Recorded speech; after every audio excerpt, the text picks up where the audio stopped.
I've been out of the closet since I was 17, in 2007. When I came out, people in my family said some pretty hurtful things, which I totally expected. Being from a Southern Baptist family it hurts to admit this, but my older brother at the time seemed very receptive, surprisingly. He told me that if my dad ever gave me any trouble, to call him and he'd talk to him. That was really the last time we talked about it. Flash forward 13 years, I'm 30, and I'm getting married to my fiancé Scott next year in April, if COVID so graciously allows. I started putting a package together of fun things from my brother and I's childhood, all with the intention of asking him to be my best man. However, he called me 2 weeks ago, claiming he's wanted to talk to me about this for a long time. He went into the long tangent about how being gay is wrong and isn't what God wants. He said he thinks Scott is a nice guy and he loves me, but he doesn't think it's right that we're getting married. It was quite a shock, as Scott and I have stayed with him multiple times when we visit my hometown. To top it off, and what hurts perhaps the most, he said my 3-year-old niece, whom we adore, won't be coming to the wedding because he didn't want to have to explain to her what was going on here. Notice he only said that she wasn't coming to the wedding. I think he fully expected to still be invited after this. His wife, whom he started dating when I was 12, feels the same apparently. My whole dad's side of the family feels the same way they do, but I've already written them off mostly in my mind. My mother is beyond pissed and upset at them. I think what upsets me the most is a sense of betrayal. They were my safe spot in the family. I felt like because they're close to my age and younger and went to college, they would understand and it wouldn't be a big deal to them.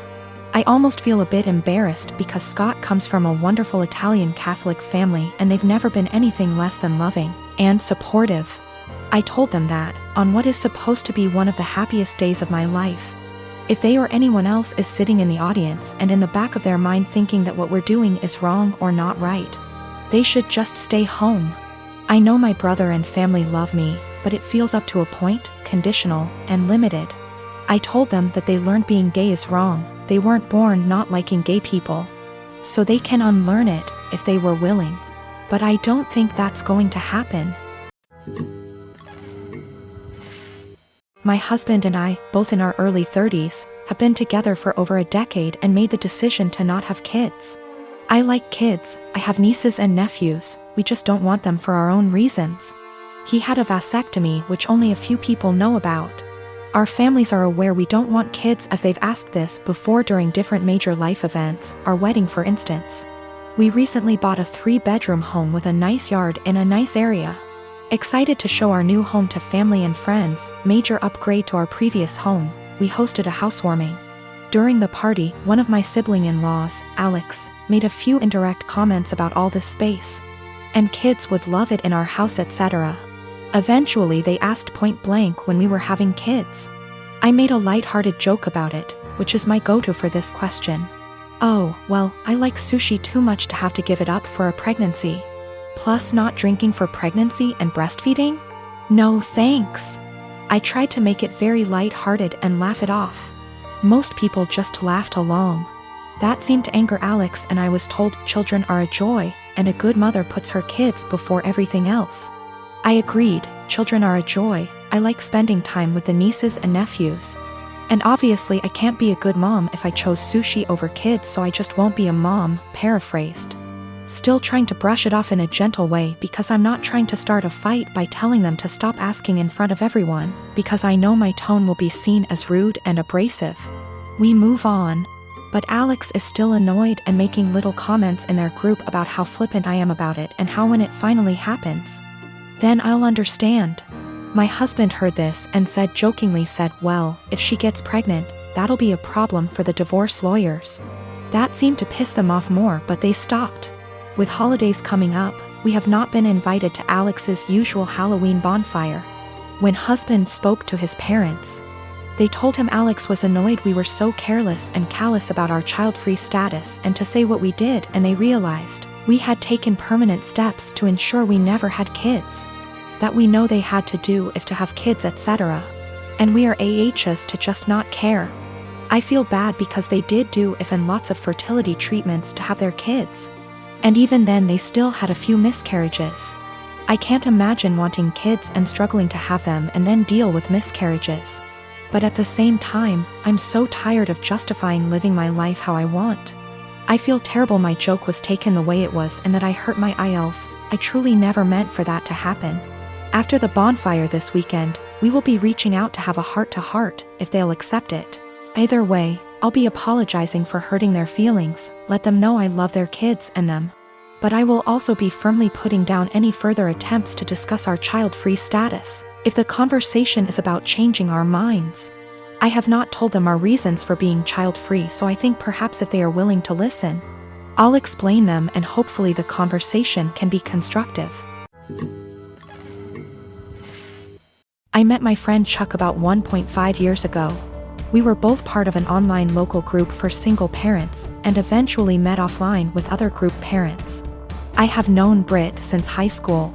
Chuck's wife died of childbirth complications the day their daughter was born, more than 2 years ago. Britt is a few months out of a 9-year relationship.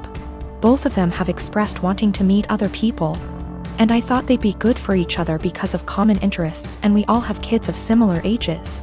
2 days before Christmas, Chuck and Britt went out on their first date. I kept Chuck's daughter at my house so the two could have some more time together without him having to worry about the baby. The plan was for her to spend the night. She's done it before and gets along great with my 3-year-old girl. But Chuck knocked on my door at 11 p.m. to get his daughter. He barely said a word to me and I could tell he had been crying, but he wouldn't tell me what was wrong. The next day, I asked Britt what happened. She said that they had dinner and a couple drinks. Things were going excellent. She said she felt like they had great chemistry and were even getting physical at his house. But he suddenly told her to stop and to leave immediately. She swears that she has no idea what she did wrong and is really hurt by the whole thing. I believe her because she is really sweet and social. I've never seen her do anything to piss anyone off. I tried to talk to Chuck at the same time to get his side of the story and see what went wrong. All he said that he wasn't feeling it and didn't want to discuss it further. I didn't push it, but when I went to wish him a Merry Christmas a day later, I saw he had deleted me from his social media. I texted it to him instead and asked, "You okay?" But no response. I am seriously hurt and don't know what to do. Chuck has become one of my closest friends, and our daughters are the best of friends too. I am really worried that this has something to do with his wife. And I want to apologize if he felt like I was pressuring him to date after her death. At the same time, I don't want to overstep boundaries and bother him when he's having a hard time. It's been over a week and I'm worried / upset. The last year and a half has been hard for me, to say the least.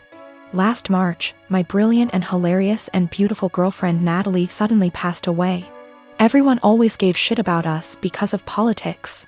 We met in college when we were poli-sci majors. She is very liberal, think AOC, and I'm pretty conservative. We actually met because we were serving as treasurers for our school's College Democrats and Young Republicans clubs, respectively. And our groups would get together for drinks or bowling or laser tag once a month. Well, Natalie and I bonded over a lot of shared interests and we hit it off. Even if we didn't see eye to eye on many issues, debating her was stimulating and formed the cornerstone of our relationship. We've had debates that went on until dawn. We just bounced off each other. She liked to joke that we were drift compatible. I wanted to marry this woman, but she passed away before we got a chance to talk about marriage. I'm in therapy and I'm working through not having her in my life anymore, but it's been rough. Then Rona happened and I got laid off, so I had to move back in with my parents and figure out what I am supposed to do now. My parents mean well, but they got married really young and are more conservative and religious than me. They've been trying to set me up on dates with single girls from their church since I moved back home. But I don't want to date these girls. No offense to them, but it's a small town in the American breadbasket. They don't share the same interests as me and it feels like their only goal in life is to be a good Christian wife and produce a lot of babies. Trying to talk to them about current events is excruciating for me. The girls my parents tried to set me up with take everything they read on Facebook or hear from Fox News for face value. It makes me miss Natalie and our debates more. My parents mean well. I know they want me to find a nice girl and settle down with her, but not like this. They are nothing like Natalie and never will be. I miss her, even if my folks didn't like her ideas. But when I told them the other night that I wanted them to stop setting me up on dates with these girls, they freaked out and told me that I needed to consider settling down since I just turned 30. They're good girls from great families, I know that, and my parents like them more than they liked Natalie, but she was my one and only. I don't think it's fair for anyone when I still love her. They are even more angry at me because I told them that I just don't see myself getting married anytime soon. But like I said, Natalie was my soulmate and I just can't see myself being with anyone else but her. Yet, they are insisting that I need to find a woman and settle down and give them grandchildren. We were seriously close to talking about marriage. But around the time she died, it was more like how funny it would be if the bridal party wore blue and the groomsmen wore red because the bride is a Democrat, and the groom is a Republican / Romeo and Juliet deal.